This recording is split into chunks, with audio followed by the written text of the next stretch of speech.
to order. Let's do the pledge.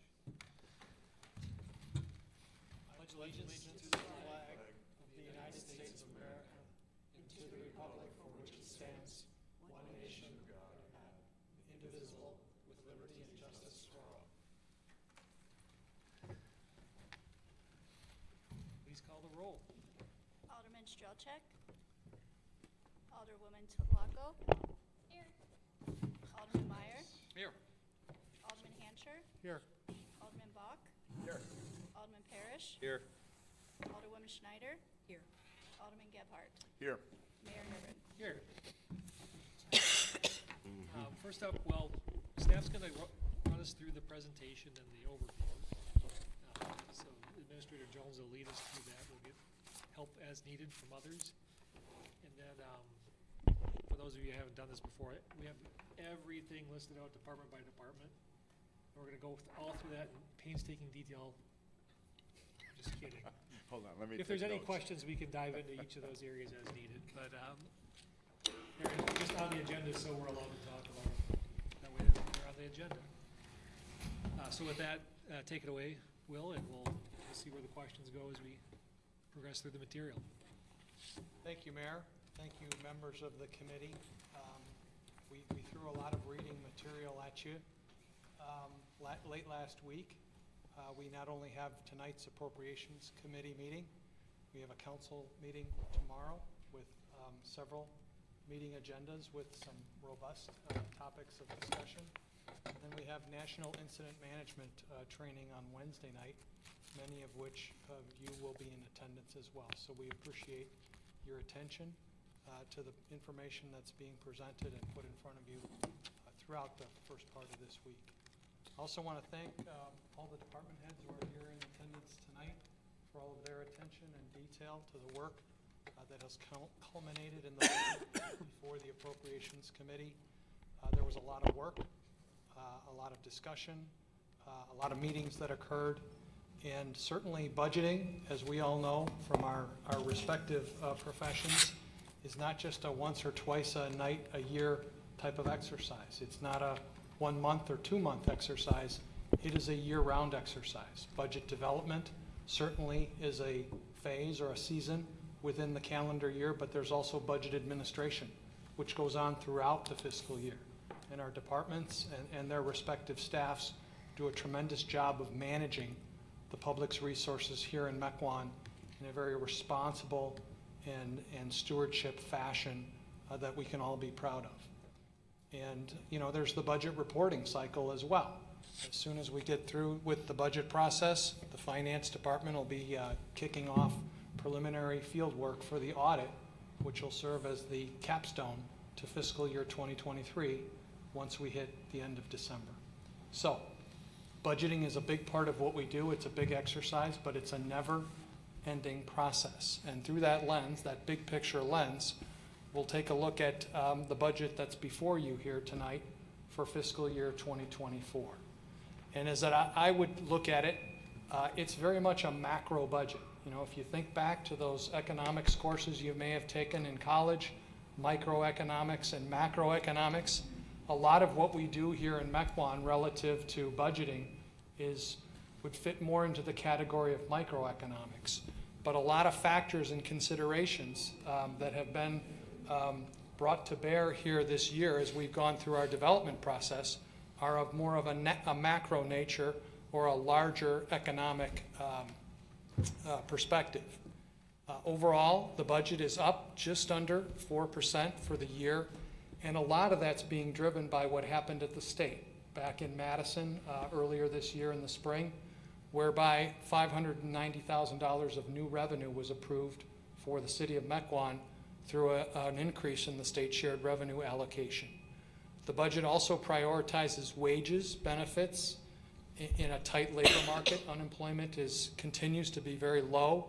The jobs report just last week, another 300,000 jobs were added to the national payroll. This budget also accounts for higher inflation, which we've been experiencing over the last 2 years. Those are macroeconomic factors that have a real impact here at home in Mequon And this budget attempts to address some of the factors or experiences that we've been seeing firsthand here in the city. It also advances some of our previous commitments, not only with respect to federal grant funding we've received through the Recovery Plan Act to the tune of $2.5 million, but it also honors our commitments to our partners in Thiensville through the newly established Southern Ozaki Fire and EMS Department. And looking ahead, and because budgeting is a never-ending process, it preserves future flexibility relative to our tax levy, which is limited under state law, relative to our debt service, which we'll be talking about at our mid-strategic planning workshop early next year, as well as our fund balance, which is really our piggy bank should things go awry and we need to draw upon those funds as may be needed. So in a big picture sense, we've got some resources, but we also have some challenges rather, and this budget, from a big picture perspective, attempts to address everything that we're doing on a microeconomic level. You saw this slide at our budget workshop meeting back in late August. These are the building blocks, or the pillars rather, the key focus areas that were identified by the Common Council at our strategic planning workshop early last year. And at the very bottom, we've got financial stewardship. This budgeting exercise that we're going through here this year is part and parcel financial stewardship, which leads directly into public safety and capital improvements, which comprise over half of the city's annual budget. From there, those building blocks, we're able to focus on service delivery, which is customer service to the residents and the taxpayers that we directly support, which leads to an excellent quality of life here in Mequon that the community has a stellar reputation for here, both regionally and statewide. So these are the building blocks. We'll be revisiting these areas as we go into the strategic planning workshop early next year. But this is also a lens.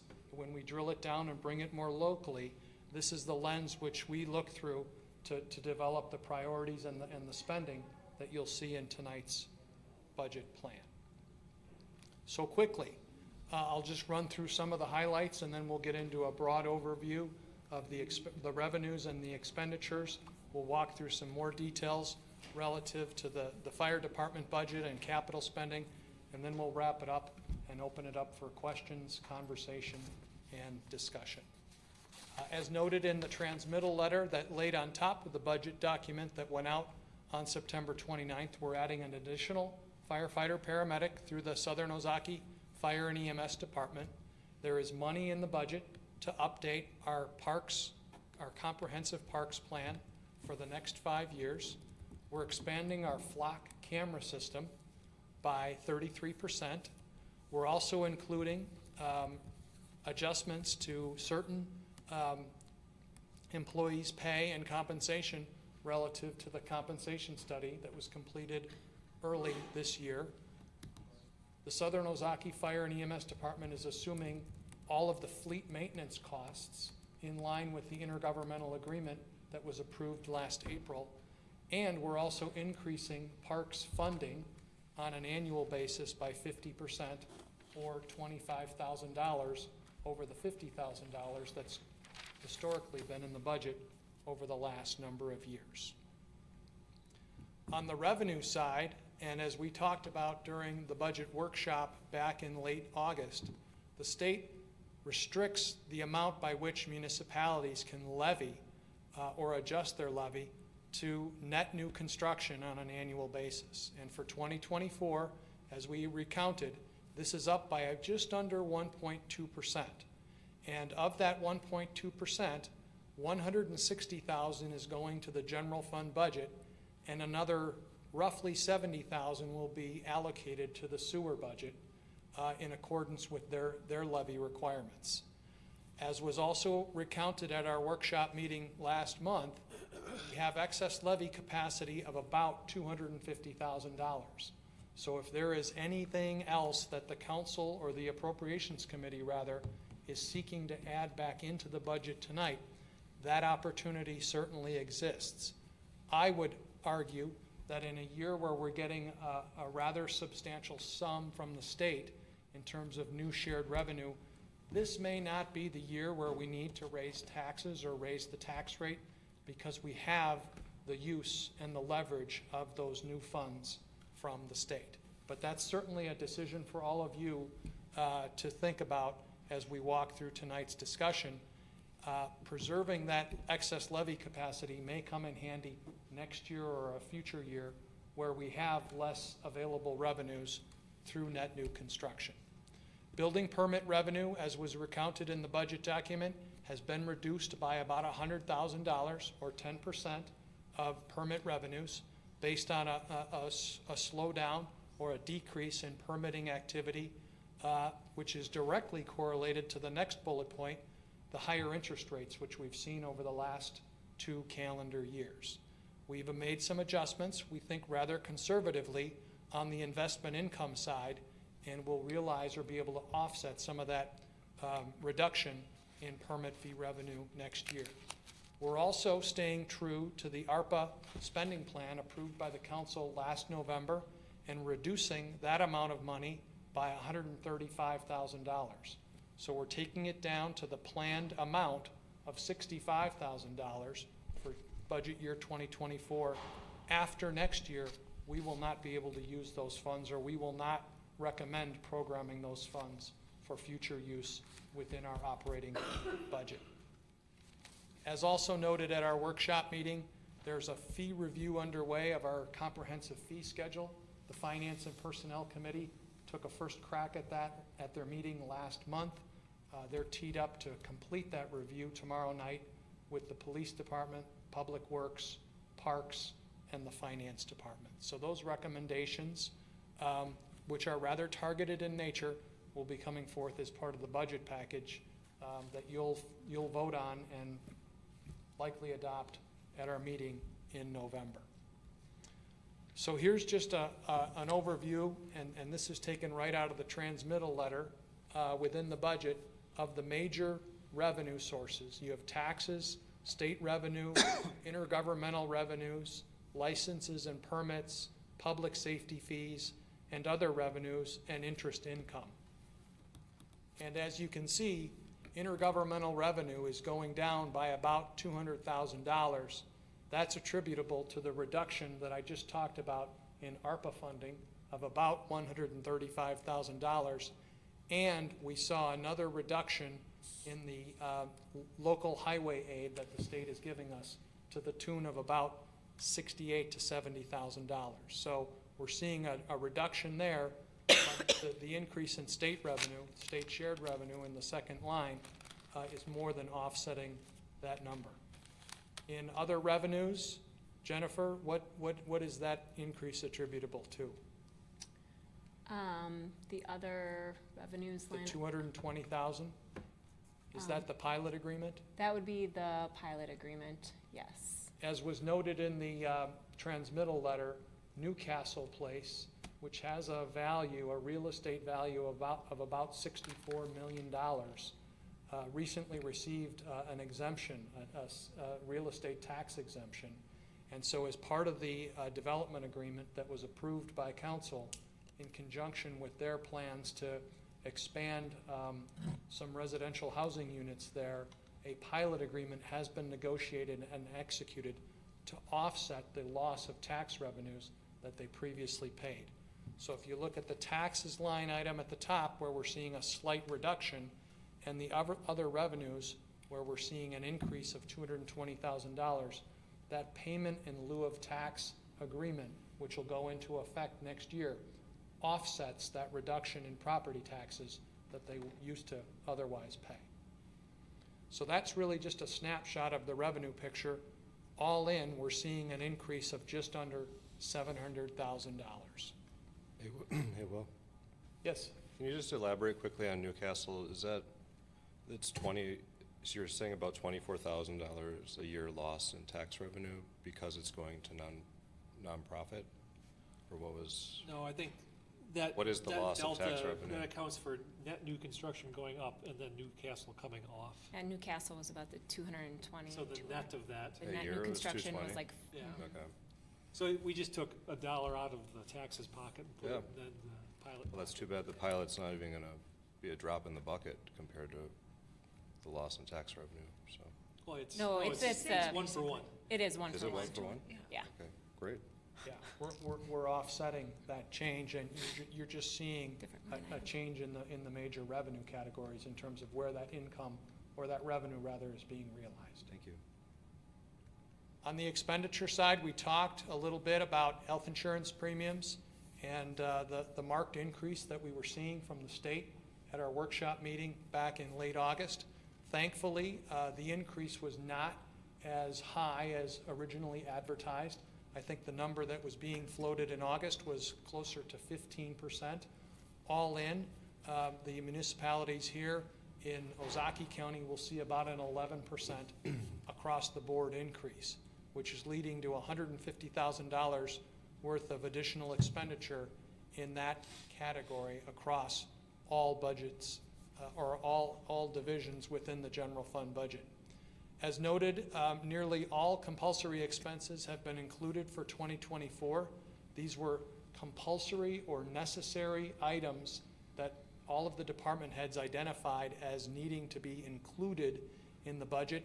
Some of the major drivers included expenses related to next year's presidential election, right-sizing our legal services budget to account for the 2 new contracts that were approved late last year, increases in motor fuel within the police department and in the public works department, and then an increase in road salt expenses as well, due to anticipated increases we're likely to see in the price of that commodity. $87,000 has also been included for the repair of the HVAC air handling unit behind the wall upon the screen which we're looking at right now, as well as some necessary ceiling repairs which will occur because they have to actually cut a hole in the ceiling to get into some of the duct work to make that repair. We have $25,000 in recurring revenue for the library programmed into the budget, and 3 supplemental funding requests have been included, including a membership in the Wisconsin Policy Forum, some software to help our detective bureau with cell phone and cybercrime, and the Parks Plan update that I talked about just a few moments ago. Big picture, you can see the changes that are occurring on the salary side and the benefits side, which is generally attributable to health insurance. We're picking up some additional dollars in the materials and supplies account, as well as purchase services. Those are directly attributable to the compulsory increases I just talked about a moment ago that were identified by our department heads and our city staff in terms of necessary dollars that need to be in the budget for next year. And then we have adjustments for the library and the Southern Ozaki Fire and EMS Department. Both of those are listed within the general fund budget as grants to those 2 respective component units. All in, it's $670,000, which lines up directly with the amount of increase in the revenues we just described. On the capital front, pay-as-you-go funding, as was explained at our workshop meeting, has been up over 50% since 2015. For 2024, our combined annual spend will be just under $4.2 million. That includes $2.8 million worth of debt service, which is going to retire all of the bond issues that we've pursued in the last number of years, as well as pay-as-you-go funding requests to the tune of almost $1.45 million. 44% of the pay-as-you-go requests are being funded, and then we're adding on top of that the one-time repair to the air conditioner and the ceiling that I just talked about for another $87,000. We also have 3 ARPA projects whereby we anticipate spending a good amount of money. The expansion of the Lemke Park Pavilion to provide restrooms at one of our flagship parks. That is going to be put out to bid here shortly this month, and then we anticipate construction starting at some point next year after the council approves the bid award late this year. We have the land management system that we'll be actually purchasing next year. And we also have plans to expand the brush site so that we can expand the hours by which our residents can use that with an automated gate and some other improved amenities. Currently, as was described at our workshop, no debt is scheduled beyond 2033, and so we're building that capacity through maintaining level debt service to take on the next set of projects or the next facility project that the council deems necessary and worth pursuing when we have that conversation. Here's a look real quick, and we showed this slide at the workshop meeting of where the capital funding will go, the pay-as-you-go capital funding. You can see at the bottom of the screen in 2024, we have an uptick in the building repairs column for the HVAC upgrade, and then we have some slight interplay there with emerald ash borer and tree replacement. Now that we've made so much headway on emerald ash borer, we're starting to shift a little more towards tree planting. And we've always done tree replacement planting, but we're starting to see a little bit more money go towards that effort on the back end of that work. Southern Ozaki Fire and EMS Department. Chief Bialk was here, I believe, in July, and he shared with the council that year to date, we've achieved 99% shift coverage across all of our shifts. 24/7, 365. That is likely to continue through the rest of this year and is really a feather in the cap of not only Mequon and Beansville, but the men and women that serve us in the fire department, now known as the Southern Ozaki Fire and EMS Department. And based on that, we have a budget that will be increasing just under 10%, which includes a levy adjustment of $57,000 and change. And based on that adjustment, we'll be bringing forth a resolution for both the city and the village board to approve in conjunction with adoption of the budget. As I explained at the budget workshop meeting, state law allows municipalities with a joint or intergovernmental fire department the ability to raise the levy beyond levy limits by CPI plus 2%. And I think that number, that figure, CPI plus 2%, was 7% based on the measurement period that concluded at the end of August. The Southern Ozaki Fire and EMS Department Board of Directors met in September to review the department's budget for next year and approved a 4.3% increase in that levy adjustment, which is well below the 7% otherwise allowed for by state law. As mentioned earlier, 50% of one of the city's mechanics' salaries will be included in the 2024 budget in line with our commitment to consolidate the two fleets in 2023. And $300,000 in ARPA funding from the county will also be included in the budget for the second and final year in 2024. So when you wrap it all together on the operating side and on the debt service side and the capital side, this slide provides, and this was in the packet, an overall summary of the budgets from 2021 through the budget proposed for 2024 and the changes that we'll see on a year-over-year basis between this year and next year. When it's all said and done, the budget with debt service and capital projects will be just over $22 million as proposed. From a taxpayer impact, the mill rate due to the fire department adjustment will be increasing slightly from $3.11 per $1,000 of assessed value to $3.13. As noted earlier, the tax levy will be reducing or decreasing by about $24,000, and the net impact will be a slight increase in taxes paid, and as has been recounted in past budget conversations with this committee, a 1 cent increase in the assessed value, or the tax rate rather, is equal to about $4 a year on a home of value of $400,000.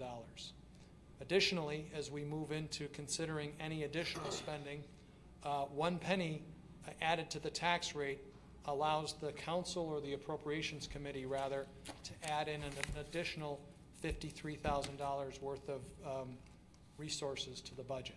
So if there's anything on the supplemental list or the compulsory list that the council would like to entertain, $53,000 worth of spending would equate to a 1 cent further adjustment to the tax rate.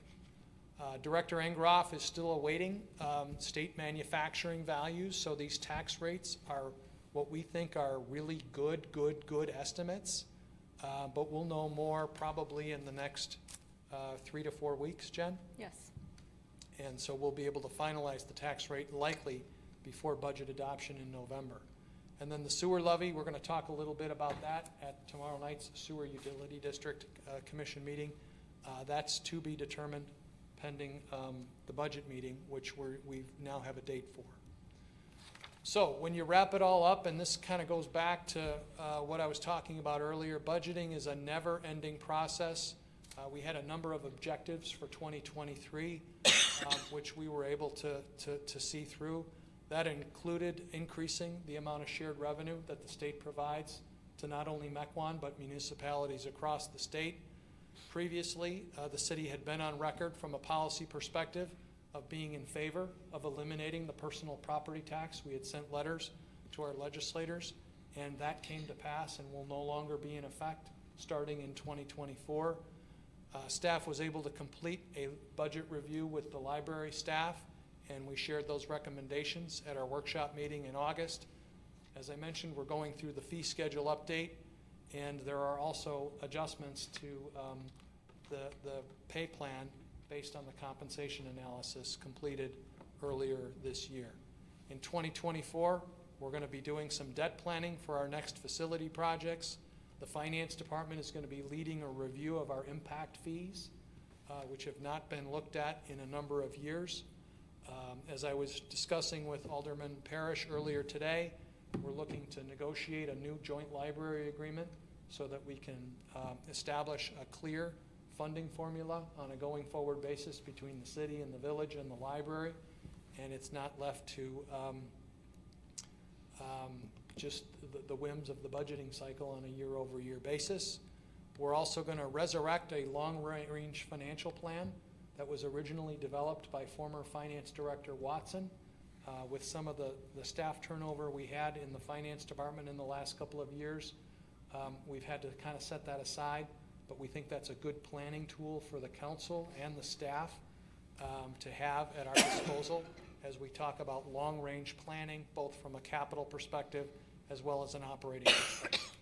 And then, wasn't quite able to get to this, but there have been some discussions with the mayor and the representative to the Park and Open Space Board about establishing a Parks Foundation to give us some supplemental income through fundraising efforts to further address some of the capital needs within our park system, which is expansive and certainly in need of some additional monies.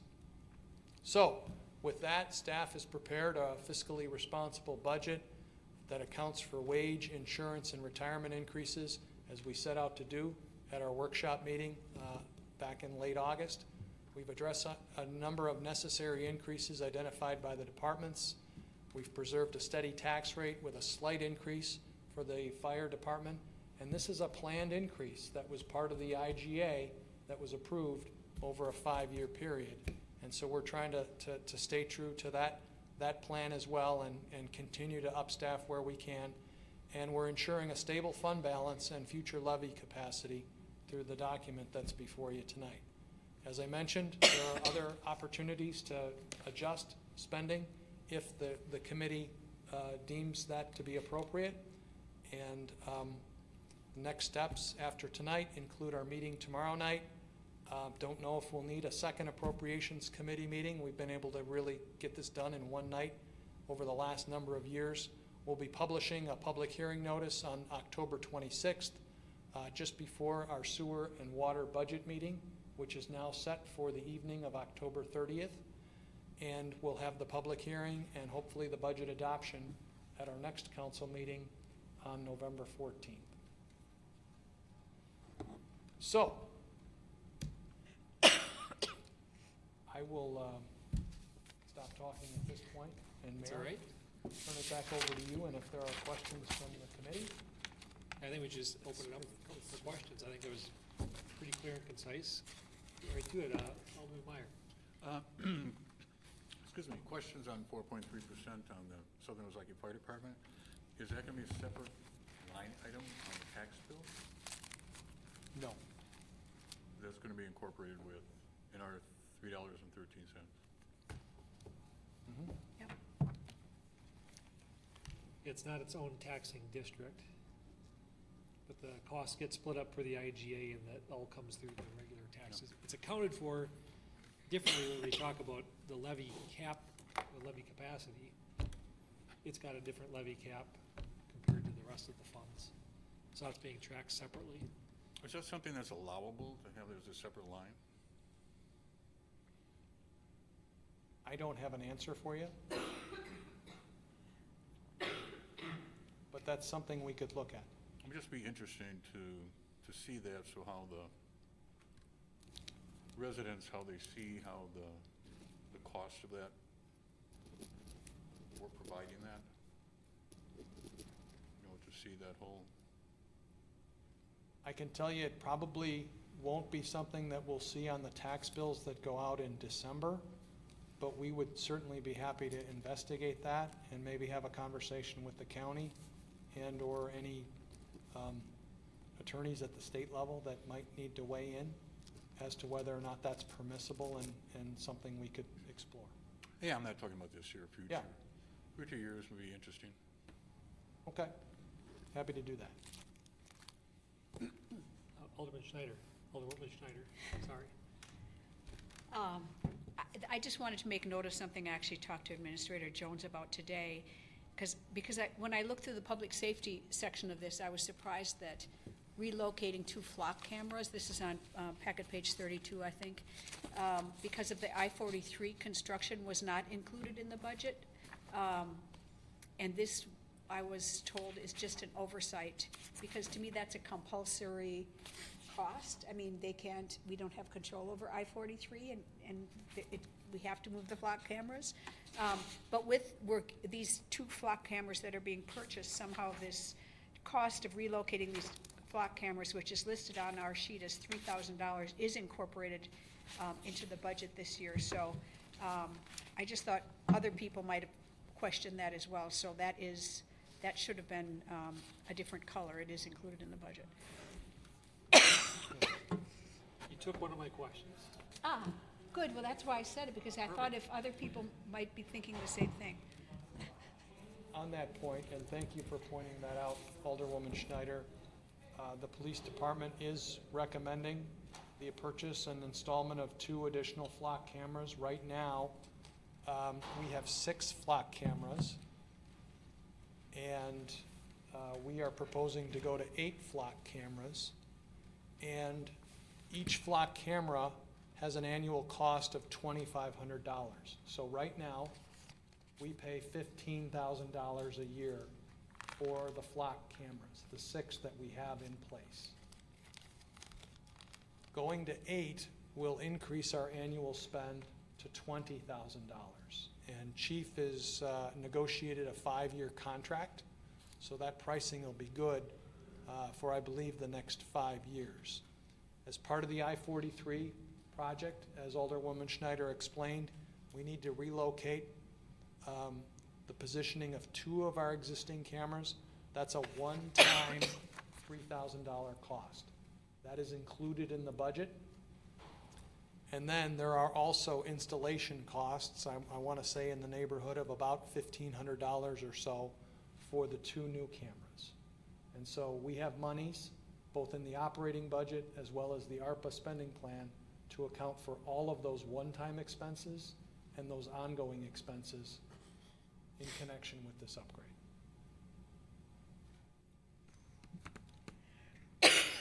Thank you for raising that. It wasn't as clear as I was hoping to lay it out in the documents, they didn't quite all connect, so thank you.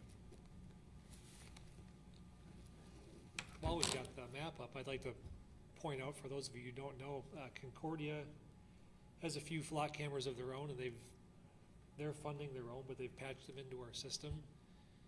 So they did it for their own security at the campus there, but they're basically covering the east side of the Highland Road interchange for us as part of what they're doing just for their own campus security. So we certainly appreciate that. It's at least a camera or two we didn't have to otherwise purchase. About the school district, do they have any that are connected? No, I don't believe they do, no.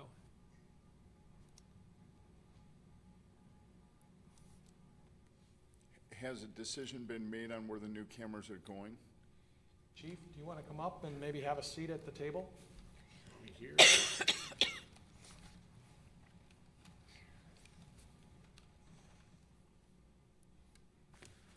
So the current proposed locations for the two new cameras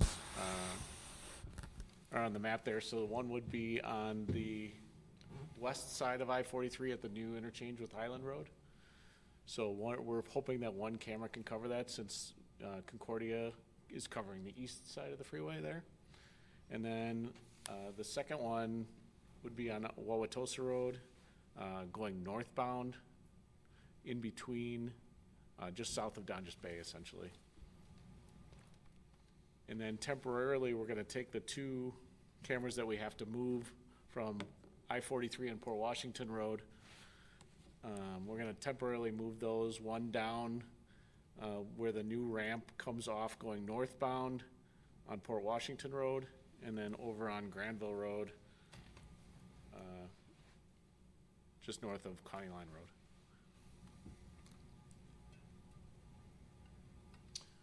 Great. Is there any plans on Mequon Road there once that interchange gets all redone? Yeah, so then we'll move those two cameras back. Obviously, we'll get data and see how our data did from those two Okay. cameras, from those locations. Gotcha. We'll move those two cameras back to Mequon Road and I-43, unless we determine that the data was better down on Port Washington Road. So we'll let the data determine that as the time comes through. Okay. I just wanted to be noted that I've gotten a couple of calls from residents concerned about east of I-43, specifically in District 8. Yeah, so down on the southbound Port Washington Correct. Road, yep. Yes. Yeah, so I figured, once all the dust settles with I-43 over the next 2 years, we may be coming back and asking for additional cameras. But this is where it seems to fit right now, based on the construction and the timeline. Let's get some data together, and then as the project finishes, we can add cameras Sure. as necessary. Great, thank Try you. it before you buy it. What's that? Try it before you buy it. Essentially, that's what we get to do a little bit. And what do those cameras allow you to do? I mean, is it, you said collecting data, is it? That's a good question, because not all of you were here when we first, Yeah. Yeah. I mean, I know a lot about security cameras, purchased but I them, don't so- know necessarily about the flock camera. Yeah, so what the cameras do is they just look at license plates and vehicle descriptions as they drive by. So the cameras identify makes, models as best they can, colors, unique features on the vehicle, and license plates. It doesn't look at people or occupants at all. So as an example, as a camera drives by, it loads a stolen license plate database from the state of Wisconsin about every 6 hours, the system does. And so if a car drives by and it sees that license plate, it takes that license plate and compares it against that list. And if that list is listed as stolen, it will send us an alert, and then we can go out and respond to that alert. Alternatively, as far as data goes, if we have a crime that just occurred and we are looking for a blue minivan with a red splotch on the backside or some sort of unique thing, we can type in blue minivan and search for that and see what comes up. So that gives us, timeframes and information. We've solved a lot of cases over this year with the flock cameras, and it's been a real time saver and crime solver for us. Nice. Is there an ideal number of those cameras that you'd like to see? I mean, is it something that you'd add 1 or 2 a year for 5 years, or is it Are you getting close to the, You know, what we're trying to do is work with the surrounding jurisdictions to maximize our, and trying to get the, you know, if there's a private entity that wants to join. So, you know, we're working with Ozaki County, because Ozaki County is working on putting some up near Pioneer Road. We're working with Germantown, because they're working on putting stuff on the west side of the city. And we're working with Brown Deer, because they're starting to put some cameras down, so ideally, we'll need more as the freeway finishes and things like that, but, you know, we're just kind of evaluating that as we go. awesome, thank you. Thank you, Chief. Any other questions? Alderman Parrish. Just a quick question for community development. I appreciate, I think the LIS system, it's great we're doing that for ARPA. My main question is that, well, I think we'd all like to really see it implemented, obviously, and I know you said we're going to. Is there really enough staff to do that, to really get the project done this year? Because I guess what I don't want to hear is that we didn't have enough resources to do it when it's just a matter of hiring a consultant, or bringing in some more help. I just want to make sure that we're giving you the resources you need to get it done this year. So that's my question. Well, 'Cause this has been going on a few years now, but it's a process, I get it. without getting too far ahead on tomorrow night's conversation, because I know Director Tollefson will be providing an update on the organizational, or the operational analysis, rather, that was performed about 2 years ago by Management Partners. That study was concluded in late 2021. And right about as the council was accepting that report, there was a concerted effort and a decision and a determination made by the council at the time to pursue consolidation of our fire department with Thiensville. And so we had just completed the study. The plan was to start moving forward on the LMS system. And then it was like, time out, we're shifting directions, and we're gonna merge fire departments before Mayor Worth leaves office in May of 2022. And so the race was on to make that happen, and staff had to pivot and devote our energies accordingly.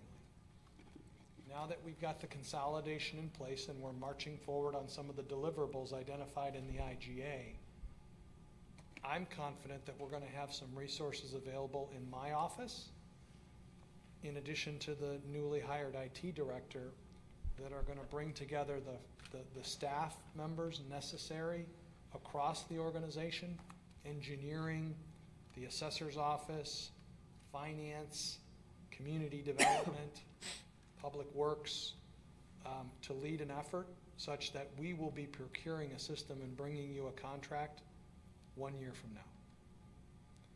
We have additional resources identified through our partners, Avero, who authored our Information Technology Strategic Plan, our 5-year plan, that was also adopted by the council in late 2021. They are ready to go when we give them the nod. So it doesn't sound like we're planning to implement this year. We're a year out from implementing? Well, I can't say for sure, Alderman Parrish, what the timeline is going to be. We're gonna move as fast as we can relative to the workload at hand. Okay. Well, I guess, again, I appreciate that staff has limited resources, and so that's the underlying point of my question. Right. So do you need more resources to get it done? Or does staff just not want to get it done this year, or there's just not enough time? don't To think there's answer an your answer. question, I'm not asking for additional resources relative to the procurement, the selection and the procurement of a land management system. To the extent that we may need additional resources for implementation, which I think is probably,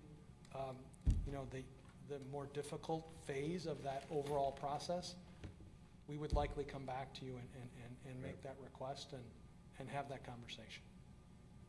Okay.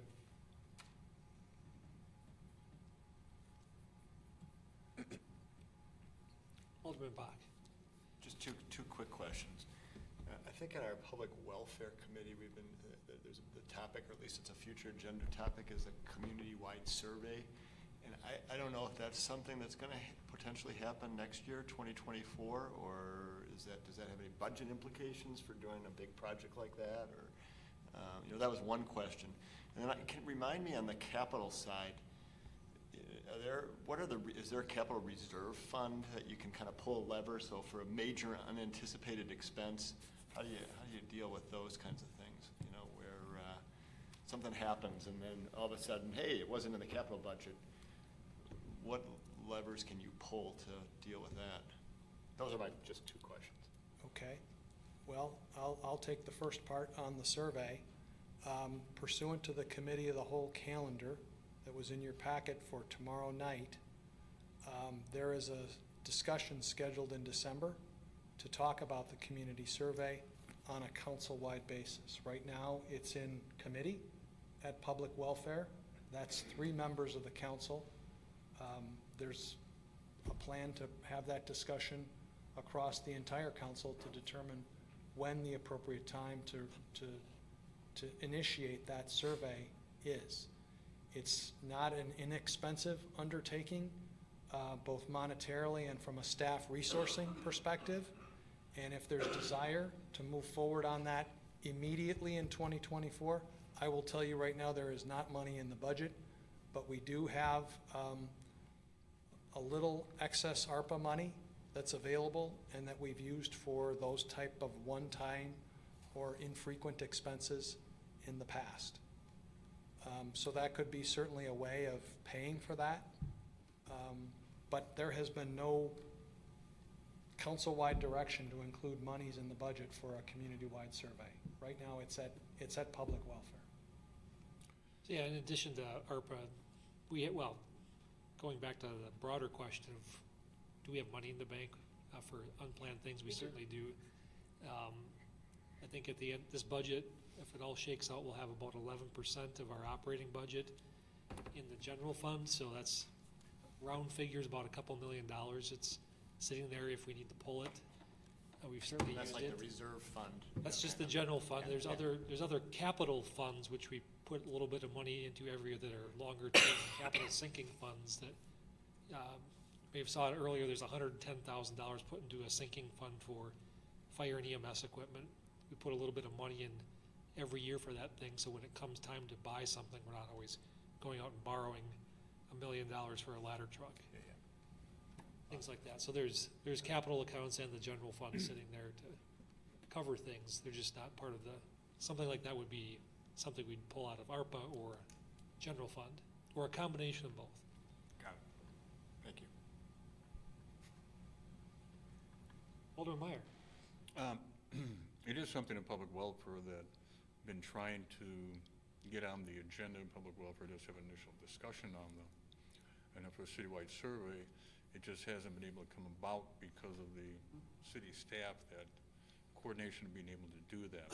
Time is being used up by other stuff, which is a lot more pressing than the citywide survey. So we haven't been able to sit down and discuss, even if we had wanted to go and bring something forward and something that nature forward. So Sure. and so that's the only reason why we've been haven't been able to sit down and discuss that.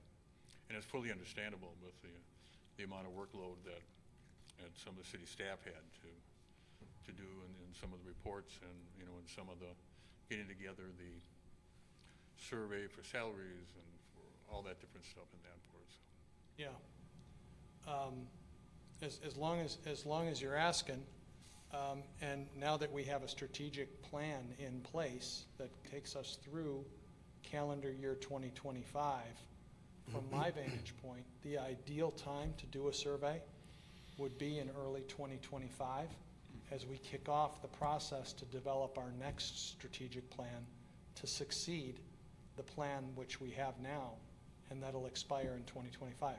If we pick that up late 2024, early 2025, the council will have the benefit of that information and that feedback from the community in order to make even better planning decisions relative to that update. So just a thought from a timing perspective. Well, We see the value in doing it soon. Yeah, my thought process is that while the strategic plan is through 2025, and that may not be the directions that the residents want, and to get their feedback and all that would be needed to do that. What we're looking at now is a year and a half then out, or maybe 2 years out, to get that feedback. And we could be going in a direction that they don't want us to go during that period of time. So sooner the better for me to get that, so we get that feedback, because feedback from the previous two really gave us some good direction on which way to go and which way to develop areas and not to develop areas. Okay.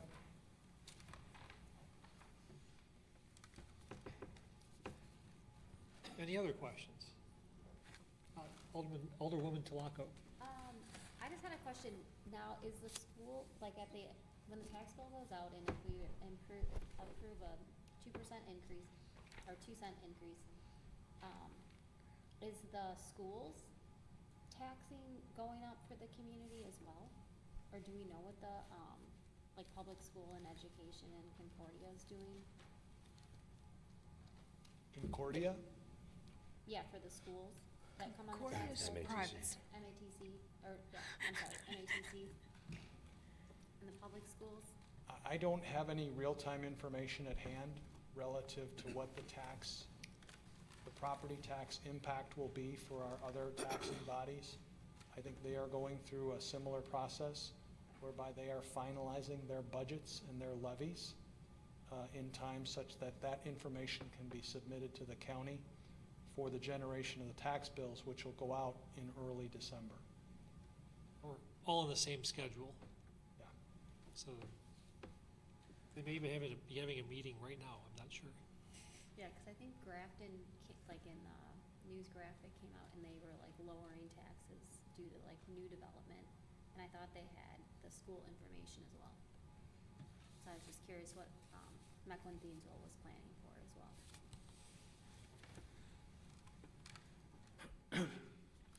Historically, settle our own budget affairs here, and they settle theirs, and those two get added together at the end of the year, and they are what they are. We can control what we can control. That's a whole other body of elected officials and a whole different taxing entity. Any other questions or comments on the budget or a motion, perhaps? Alderman Parrish. Yeah, I still have some more thoughts, thank you. I should have started before with great job to staff on preparation of this budget. I know we had a little bit of help from the state to kind of fill in some gaps, but I feel like this budget really meets the organization's priorities, and we're accomplishing a lot for all the departments and for the library and the Parks Board, which, as you know, I'm the liaison on, and I know firsthand that our chairman and vice chairman are very grateful for, I guess, the values that this Common Council and staff are expressing by increasing the funding for the parks. There was the sense just so much to do and not enough funds, so I feel like what this does is sets up 75,000 in new, 25,000 additional reoccurring funding each year, and that gives us something to work with. So on behalf of the Parks Board, thank you to the council and staff. I did speak to staff earlier. I know Alderman Gephardt and I have had our eyes on the dog park.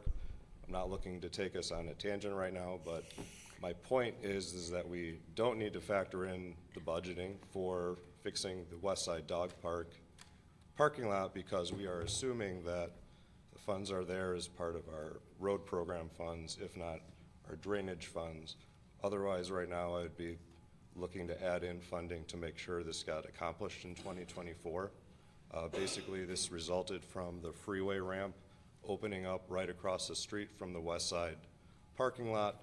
As soon as the Mequon Road ramp closes, everyone's going to be using this entrance ramp right across from the dog park. So you're going to be hearing more and more about this from your residents.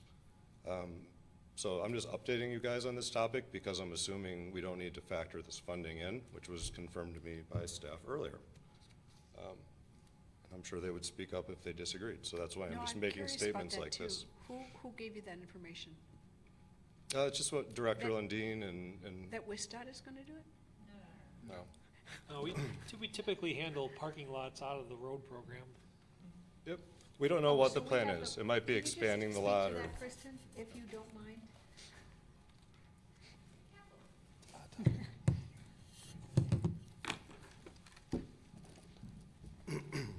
Correct. In 2024, we'll be in year 3 of our third year borrowing, which includes not only the road improvements contract, but parking lots as well. So out of that borrowing that has already occurred and is already in balance would be the reconstruction of the parking lot. We're still working through some logistics. We do think that it would be a better option to expand the existing northern or eastern, depending on which you want to call it, parking lot, and then eliminate the one on the west side so that the safety concern, both with the conflict between the motorists coming off the ramp and any concerns about dogs going towards the freeway would otherwise be eliminated. Great, thank you. That's a good solution, actually. It really, The it mayor really gets was. The mayor gets credit for that? Oh, thank you, Way Mayor. to go, Yep. Mayor. I'm not sure I can take all the credit. So it's already built into the Part of a- funding was my It's part point. of a discussion where that was discussed. Yep. Just making sure. No, that's a good plan. And then last meeting, I spoke a little bit about our partnerships in other communities, and I guess I tend to do this every year during budgeting, because this is a good time to make plans for the following year. Certainly very grateful for staff's effort to work with the library and Thiensville for the kind of analyzing how savings can be achieved.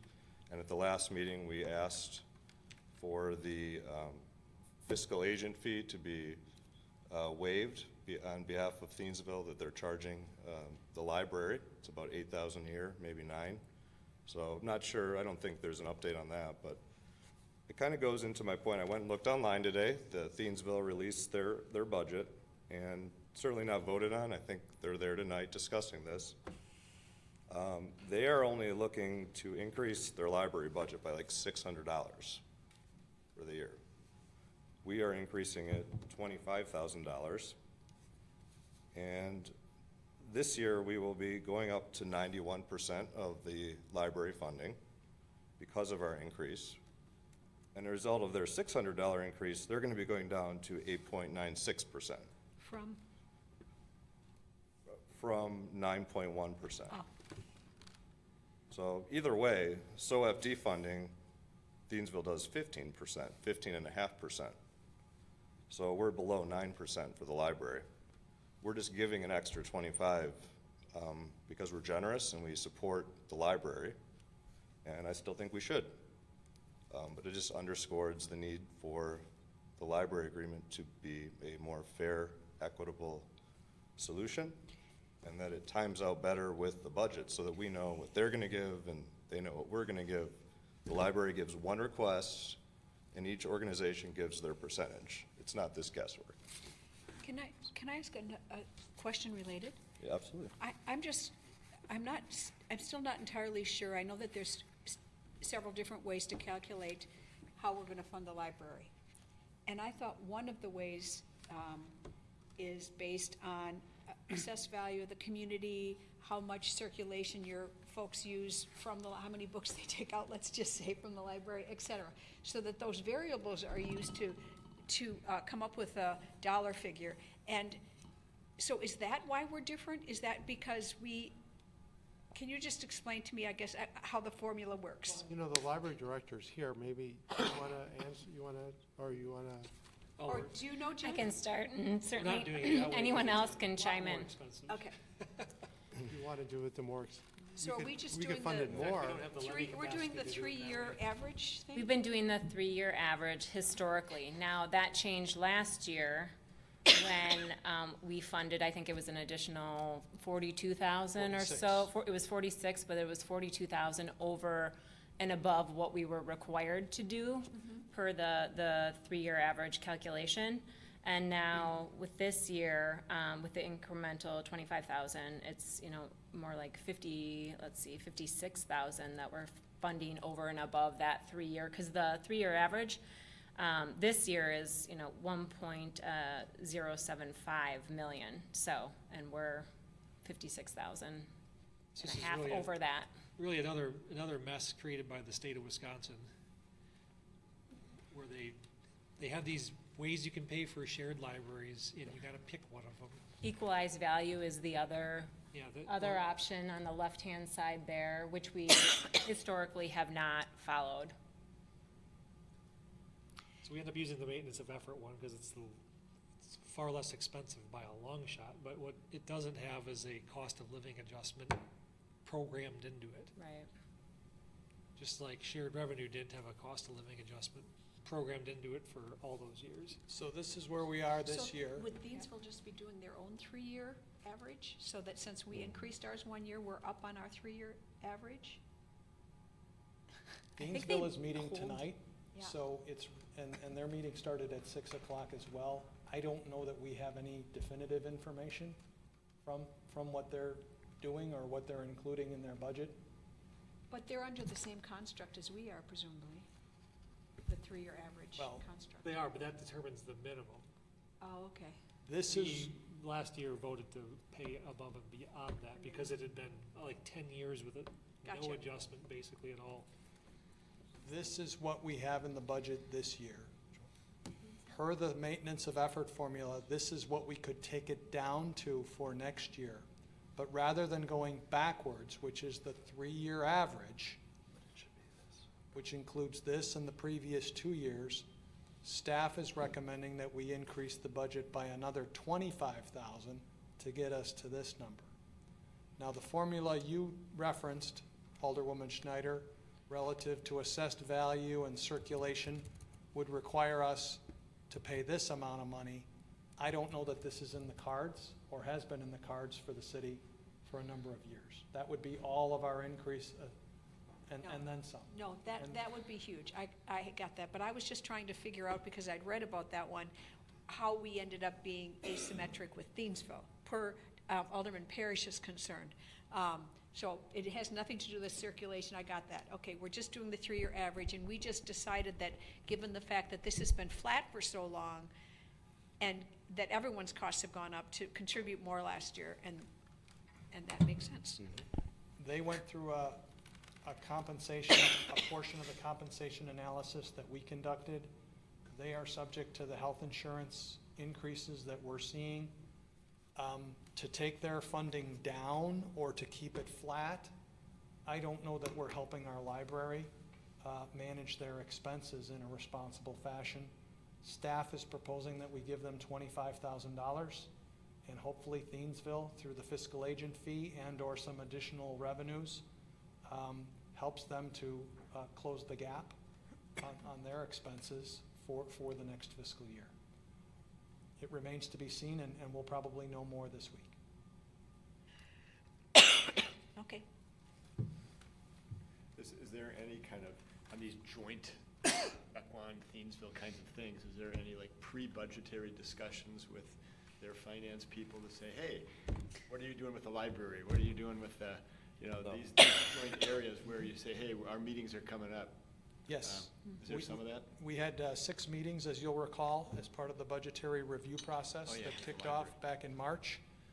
The library was also a participant in our departmental budget hearing meetings. We met directly with the library director, and we've continued to have conversations throughout the budgeting process. Yeah, so I think your question might have been more with Whether we Thiensville. talk to Thiensville about it. Yeah, There's certainly a specifically robust about the- mechanism in place for Southern Wisconsin Fire Department. There's our maintenance of effort, that's the state program, that's a little antiquated. There's no cost of living adjustment mechanism at all built in there, so you just keep them flat forever, which is like budgetary death. I think that's what we aspire to do next year, is to get something, put pen to paper and get something that's a little more Absolutely. fair for the library and That was equitable my to both question. communities Yeah. going forward. Yeah, that was the question.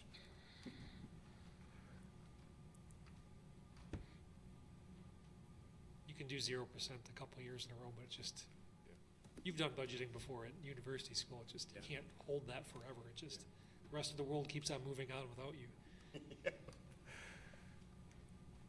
Thank you. Well, it does feel like the library's budget should come out before both municipalities do their budgeting so that both organizations have that input. And it doesn't feel, when does your budget happen? We work on our budget, you know, through this entire budget season, but we cannot set our budget until we know what our allocations are. Yeah. Well, I think, again, that's the shared agreement. Once we update that, we'll really address all of this. I just wanted to point out the inequity for this year and that unfortunately the library didn't get as much money as they could have because our other partner didn't increase it by as much as we did. That was all. But we don't know what they're doing tonight. We remain hopeful. They're online, they have a $600 increase. I read their budget, so I did hear that maybe one of their trustees might throw out an extra increase, which would be wonderful. I assume that won't happen, and I think the fiscal agent fee should be waived again. Yeah, there's certainly no So reason. that would make it whole for this year. I would agree with that. They should consider throwing that one in. Yep, and the library will be better off. Would the council like me to put that in writing and send that letter to the village? Yes. I think so. Thank you. Be great. Nice offer. Okay, thank you.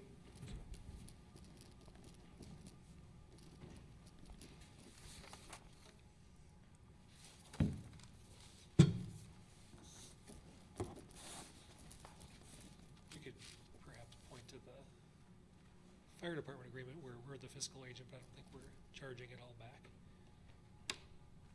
We're just handling it in-house and, Okay, we can talk yeah. offline.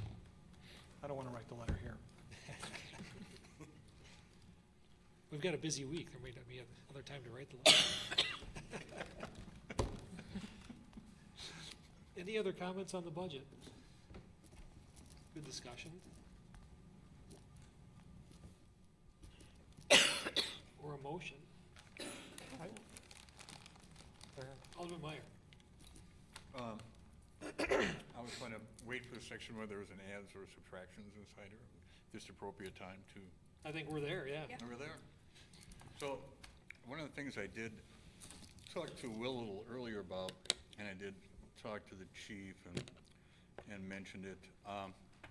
One of the things we get in public safety all the time is that speeding. And all of you get that all the time. And it's one of the biggest issues that we have. The police department does what it can, and it can't be everywhere at all times. One of the things that I thought that we might do is put in about $20,000 into the budget. I talked to Will earlier, so there might be some ARPA funds to do that instead of put it into the budget, but in transferring over into the budget for them. But I'd like to propose $20,000 so that the police department or Public Works, or whatever, be doing that, purchasing the speed indicators, the lit speed indicators that are radar controlled, so that when we do have a request that we have some of those. I think we have one of those, we have two of those. You got the trailer one, right? We have the trailer module, and then we have a small little sign one that, you know, we can. One over there, but, you know, I feel a little inadequate when we're at, like, at public safety, when all we really tell the residents is that, you know, we'll try to do a few more patrols inside there, which we appreciate all that, chief, but, or we're gonna send out a little newsletter and to remind everybody that it's 25 miles per hour. If we were able to position some of these around at residents' requests and have them out there for a while, studies do show that it does tend to decrease the speed in the residential areas when you use that. And while it does also show inside of that once you take them away, speeds go back up a little bit again, but over the long haul, it does tend to drop those speeds a certain percentage inside of that for that if you use it again along in that process. So I would like to do that. I think the average cost on those things are somewhere between $4 and $5 grand. I think I'm looking at that. And it does give the city, it also does give the city, especially the police department, some added data too for during that area that we're taking the taking the radar shots of that. And it's not for anything for shooting license plates or doing anything of that nature. It's just to try to control traffic and try to calm it down. So I would like to propose and make a motion that we add the 20 grand in, and if Will can say that we have 20 grand in the ARPA funds that we can use towards that. I'll second that motion. I think that the police department has been spread rather thin. There's been more speeding, I think, than we've had historically, or at least I hear more reports of it.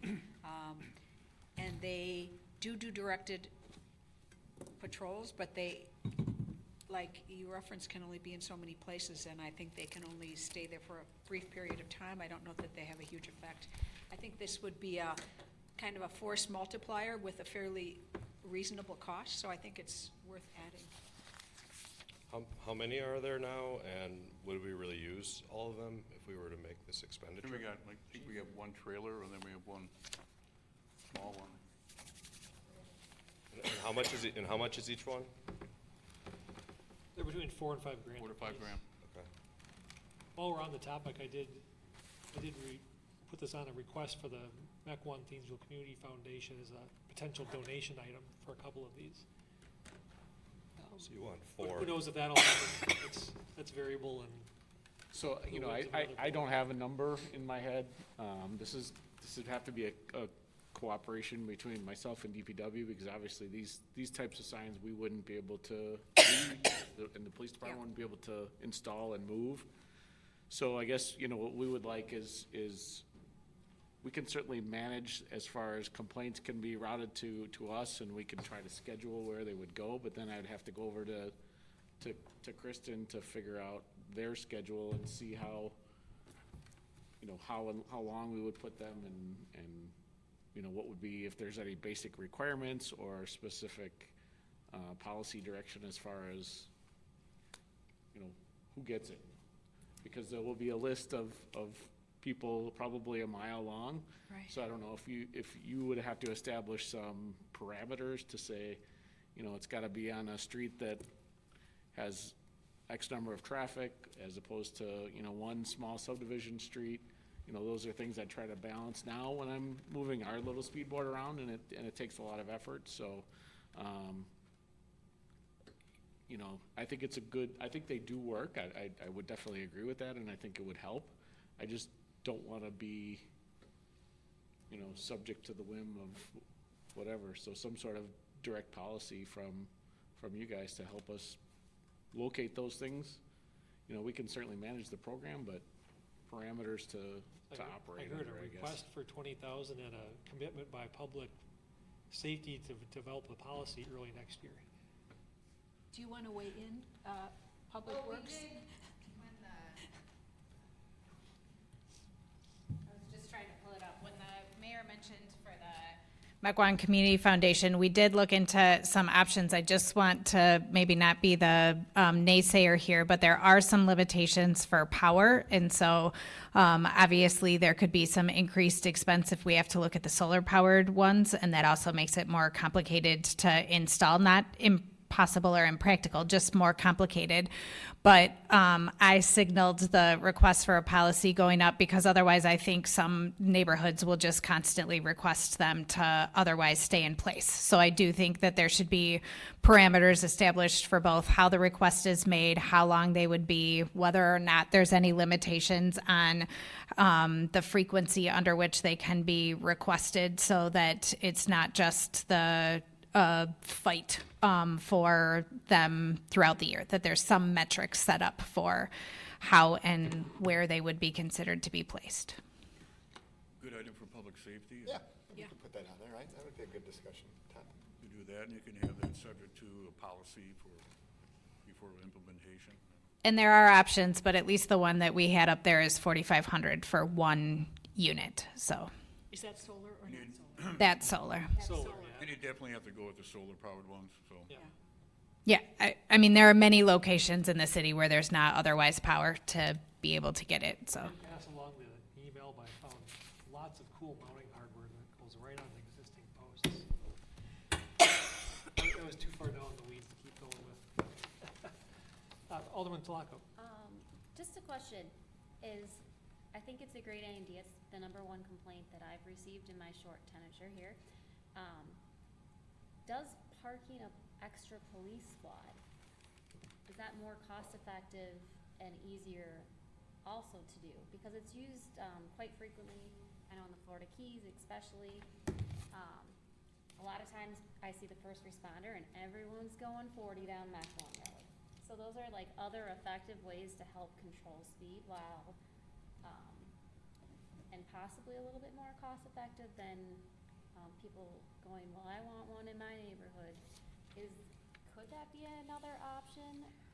You know, Or we've is it- experimented with parking squads. We had a holiday patrol at one time when the pavilion was a real popular area, and we parked squads over at the pavilion, and we didn't see a huge benefit to it. I know what you're saying. I get it. I've seen cars parked like up on embankments on the freeway, and everybody slams on their brakes when they drive by, but then quarter mile down the road, it goes right back to where it was. And unfortunately, you know, right now, squads are hard to come by. So tomorrow night, you'll be seeing some resolutions coming around of us trying to deal with that problem. And there's a lot of expensive equipment in the car. So, you know, our cars essentially double in cost when you add the cameras and computers and radios and all of those things, and to have those unmanned out there where they could get broken into. Well, Just that's an don't sell excellent your point. old one with I engine wouldn't want to failure. leave, and then you've got to send a guy out to retrieve the car and go put it out there. Becomes a manpower. Well, it could be a issue. decoy squad. It doesn't have to be a fully Well, we don't own those either, though. Signs are much cheaper than even a decoy car. This is getting a little off of budget. We got a request and a motion and a second for a pot of 20 grand for looking at radar signs, basically. If we vote to create that, we can always grind on these details a little bit early next year before we spend the money. So maybe it'd make a topic for future consideration, but at least there'd be a budget to do it with. Can I just ask one Yeah. last question? And Chief, if you had $20,000, would you put it to another flock camera system, or would you put it to a device, you know, that takes radar for speed? Other stuff. Yeah, you know, there's a lot of balancing that takes place. It's a tough question on the spot. You know, I like, you know, the mayor had suggested that the signs get donated. You know, that's always a great spot to start. We ask a lot of our donations in our community. Certainly speeding is a complaint I think that a lot of you get, and so I think that would help address some of those complaints, hopefully, if we can come up with a good policy to help that. But if you're handing me $20,000, I wouldn't be buying speed radar signs with it, probably not. That's the roundabout way to answer your question, I guess. I think it certainly helps with some of the more predominant citizen complaints, but a lot of the citizen complaints don't take into account the workload that we have. So, in the cases that we're working on, that really don't get noticed. Thank you.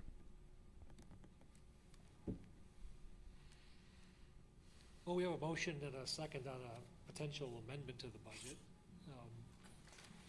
Mayor, do you want to see if there are any others and vote on them?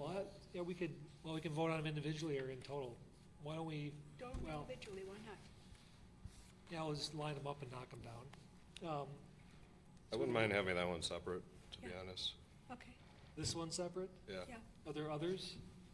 I don't know. Could be the only one. Let's just vote on it. It might be the only one.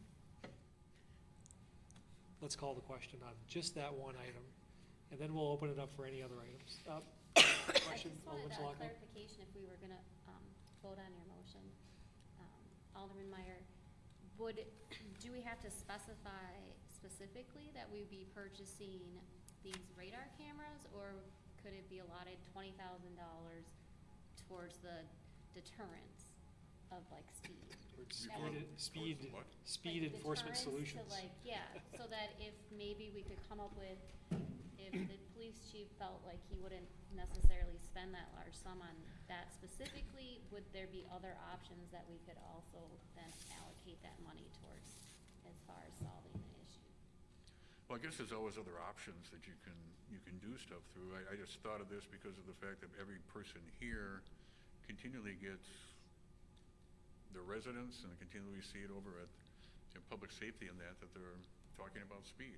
And like I said previously before him, we really don't do a lot for them. I mean, we do, except for here, we're going to put it in a for you, make sure that your residents know that it's 25 miles an hour, and the police does everything they possibly can, but this is at least some other tool that we can say, okay, here, once we set up the policies for it, and say, here, we can do this for you in addition to, and besides stationing a squad car at every corner, I mean, you're not gonna be able to. Inherently, the problem is we've got about 48 square miles of land and 4, maybe 5 squad cars out at any given time. It is true. In my short time on this committee, I mean, we've had groups that have come from neighborhoods at least twice, maybe 3 times. You just can't possibly be everywhere all the time. And they when come you're, with their kids, and they come passionate, Yep. and we So don't we're really just offer putting it in the budget solutions. for this purpose, but sometimes that happens that they use it for something else, but we just want to get it as, I mean, in public safety, we'll coordinate with yeah. the chief. it's not the whole budget.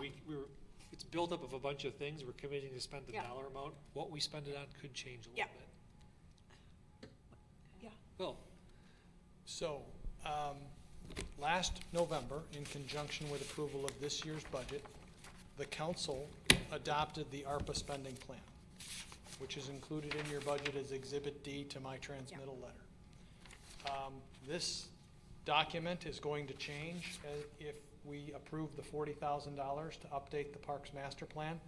That will be identified as a specific project called out on the plan that comes back to you for updating or adoption, pending that update.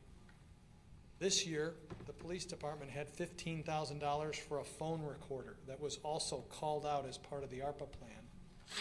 Irrespective of the budget that we're discussing and looking for a recommendation on here tonight, the Appropriations Committee could also alternatively direct staff to earmark $20,000 within the ARPA spending plan for speed deterrence, pending the adoption or the establishment or the creation of a policy relative to the deployment of these. And it would be called out and earmarked and almost saved, for that matter, for that purpose until such time that the council decides or gives staff direction to go forward and deploy or implement. So That's fine. Love it. we don't even need to vote. You can just tell me to do it, and I can bring it forward in conjunction with the budget, and it'll be there reserved for whatever use the council decides, whether it's December, January, March. You have the flexibility to, ARPA's not even part of the budget. We just talk about it at budget time. but you have a spending plan that you Correct. formally adopt by resolution But don't we have to have everything earmarked by the end of this calendar year?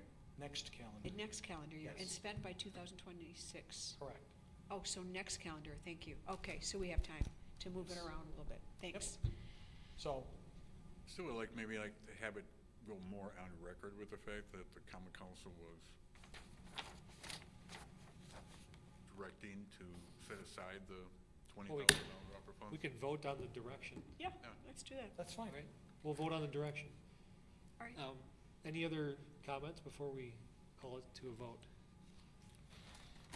So you're changing your motion to direct ARPA? To modifying? use I think that- $20,000 in ARPA funds. Yeah. I think it was always ARPA funds, but It was always gonna be that, but That's it's fine. not really part of the budget, but just a formal request from council to direct staff to change the ARPA plan. And To we'll vote on include that this. another time. Would you still request the donation, or would that be? Well, Either that's way. totally It's out separate. We don't control that. I threw it out there as But if they say yes, then we just won't spend. Adjust, yeah. If they donate 2 and it's about 10 grand, we'll spend 10 grand, 10 not grand. 20. you call the question. Pardon? Move to call the question. Yeah, I thought we were, but. We are, we're just discussing Blah, prices. blah. All right, let's call everyone in favor of the $20,000 for speed deterrence. Raise your hand. Anyone who doesn't support it? All right. There's broad support. Okay, any other actual amendments to the budget? Or a motion to propose approval as written? Make a motion to approve. Second. Motion and a second to approve the rest of the budget as written. Any further comments or questions? Hearing none, please call the roll. Alderwoman Talaco. Aye. Alderman Meyer. Aye. Alderman Hancher. Aye. Alderman Bach. Aye. Alderman Parrish. Aye. Alderwoman Schneider. Aye. Alderman Gebhardt. Aye. Mayor Nerben. Aye. The ayes have it. There's just one motion left to make tonight. Move to adjourn. Second. Motion is second. All those in favor, please say aye. Aye. Any opposed? We're adjourned.